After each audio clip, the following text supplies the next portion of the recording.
오늘 우리에게 주시는 말씀은요, 잠언 20장 1절에서부터 14절까지 말씀입니다. 포도주는 거만하게 하는 것이요 독주는 떠들게 하는 것이라. 이에 미혹되는 자마다 지혜가 없느니라. 왕의 진노는 사자의 부르짖음 같으니 그를 노하게 하는 것은 자기의 생명을 해하는 것이니라. 다툼을 멀리하는 것이 사람에게 영광이거늘 미련한 자마다 다툼을 일으키느니라. 게으른 자는 가을에 밭 갈지 아니하나니 그러므로 거둘 때에는 구걸할지라도 얻지 못하리라. 사람의 마음에 있는 모략은 깊은 물 같으니라. 그럴지라도 명철한 사람은 그것을 길어내느니라. 많은 사람이 각기 자기의 인자함을 자랑하리니 충성된 자를 누가 만날 수 있으랴. 온전하게 행하는 자가 의인이라. 그의 후손에게 복이 있느니라. 심판 자리에 앉은 왕은 그의 눈으로 모든 악을 흩어지게 하느니라. 내가 내 마음을 정하게 하였다.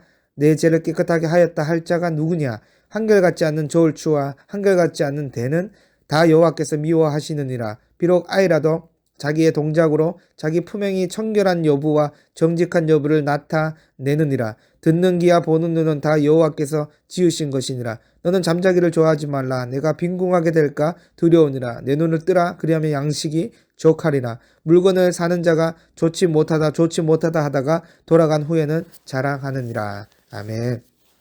여러분, 잠언을 통해 우리는 하나님의 지혜를 알게 되고 삶의 지혜를 배우게 됩니다. 특히 잠언은 지혜의 길과 어리석은 길이 있음을 분명히 증언하고 있는데요. 그렇다면 신자는 어떠한 길을 선택해야 하는가는 너무나도 중요할 것입니다. 오늘 잠언 20장 본문은 하나님 앞에서 신자는 지혜로운 판단을 해야 함에 대해서 알려주고 있습니다. 먼저 잠언 20장 1절은 어리석은 자들에 대한 모습에 대해서 말씀해 주고 있는데요. 여러분, 어리석은 자들은 1절에 보면 포도주와 독주를 즐기고 의존해서 살아가는 자들이라고 말씀하고 있습니다. 그런데 포도주를 즐기는 자는 거만한 자라고 말씀하고 있어요. 이 거만하다라는 말은요, 비틀거리다, 빗나가다라는 말과 연결이 되는데 곧 술주정뱅이를 나타내는 말씀입니다. 술주정뱅이는 또 하나의 특징이 있지요. 그것은 떠드는 자의 모습입니다. 이는 단순히 수다가 많다라는 의미보다는 자신도 의식하지 못하는 사이에 다른 사람을 무시하고 조롱하는 자가 되어서 다른 사람의 평화를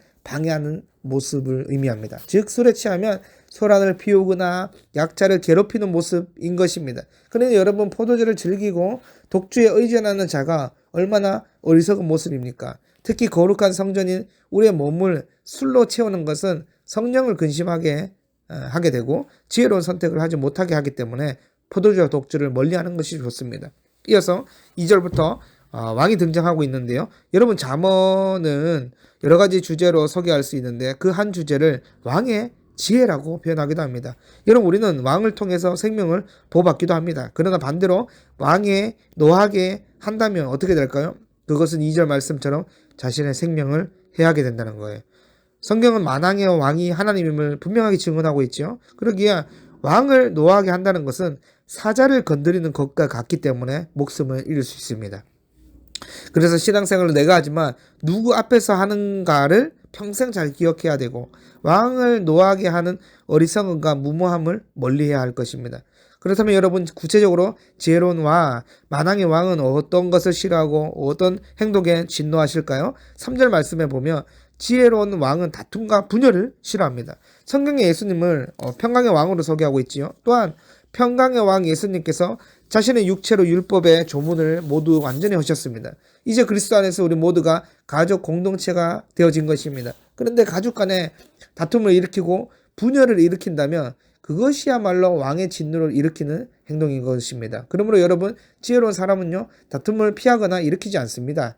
반대로 미련한 자는요, 다툼을 일으키고 분열을 조장하는 자들인데요. 이어서 4절에 왕이 싫어하는 자 두 번째로 게으른 사람을 등장하고 있어요. 여러분, 팔레스타인은 10월과 11월 가을이 지고 겨울이 시작될 때에 땅을 갈고 씨를 뿌리는데요. 그런데 게으른 자는 바로 씨 뿌리는 시기를 무시한다는 것이에요. 그러므로 봄에 거둘 때에 하나도 얻지 못하는 자가 된다는 것입니다. 이미 성경의 가르침에 예수님께서 씨를 뿌리고 추수할 것에 대해서 가르쳐 주셨습니다. 따라서 신자는 게으름을 피하고 거둘 것을 기대함으로 씨를 뿌리는 자인 것입니다. 반대로 게으른 자는 뿌린 적이 없기 때문에 추수의 기쁨도 없고 사람들에게 구걸하겠지만 구걸할지라도 얻지 못하고 외면당하게 된다고 말씀하고 있습니다. 따라서 신자는 될 대로 되라고 게으르게 있는 자가 아니고 추수할 것을 기대하며 삶의 터전에서 살아내는 자임을 기억해야 됩니다. 여러분 이어서 7절에 보면 왕을 닮은 의인과 그의 후손들이 나오고 있지요. 그런데 이들의 특징은 온전하게 행하는 자라고 말씀합니다. 이 온전함은 6절에 인자함과 충성됨과 연결되는데 충성됨은 진실함과 성실함과 연결되는 단어입니다. 따라서 왕을 닮은 의인은 자비함과 진실함을 가진 자임을 볼 수 있습니다. 이러한 자에게 왕은 의인이라 여겨주시고 그의 후손에게 복을 주시는 분이십니다. 여러분 그래서 우리가 누구 앞에 있는가가 정말 중요한데요. 우리는 죄인의 모습으로 태어났기 때문에 죄된 본성을 시시때때로 올라옵니다. 그런데 내가 왕이신 하나님 앞에 서 있다라는 생각이 없게 된다면 어떻게 될까요? 사람 눈에 보이지 않으면 되지 않을까 하여 악한 행동을 보이게 되는 것입니다. 그런데 왕이신 하나님은 모든 것을 알고 계시고 우리의 마음을 감찰하시는 분이십니다. 그러니 모든 악은 결국 들통나게 되고 모든 악은 심판을 받게 되어져 있습니다. 왕의 눈은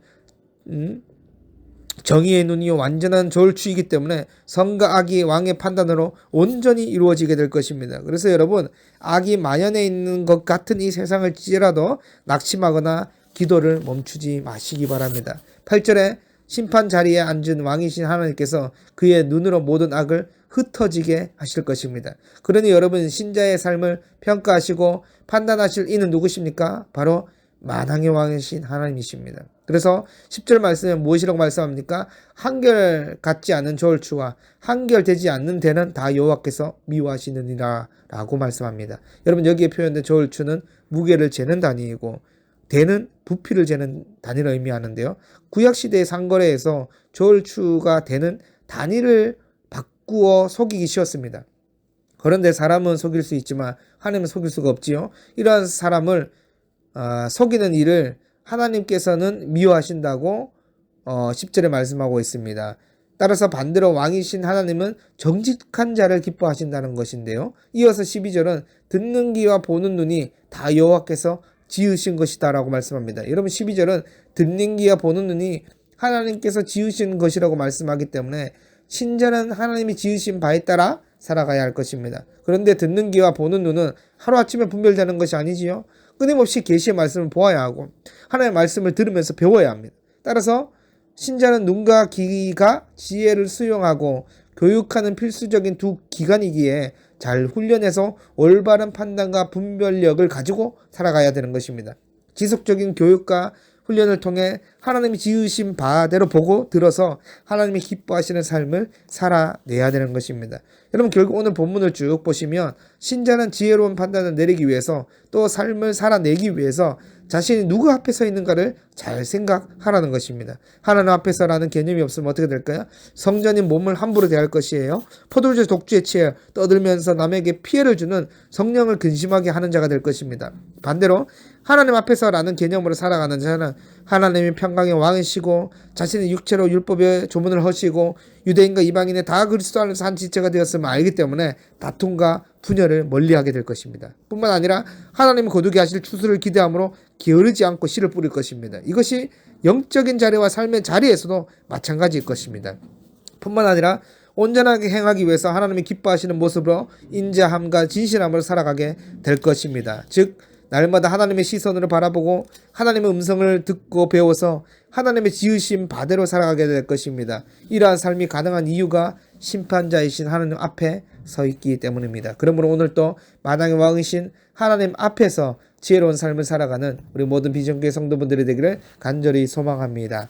하나님 아버지 감사합니다. 코람되어 하나님 앞에서 날마다 살아감을 인식하게 도와주셔서 하나님 기뻐하시는 눈으로 바라보고 하나님이 열어주시는 음성을 들어서 이제 하나님이 지으신 반대로 인도함을 받고 살아가는 우리 모두가 될 수 있도록 인도하여 주시옵소서. 감사드리며 우리 주 예수 그리스도 이름으로 기도드립니다. 아멘.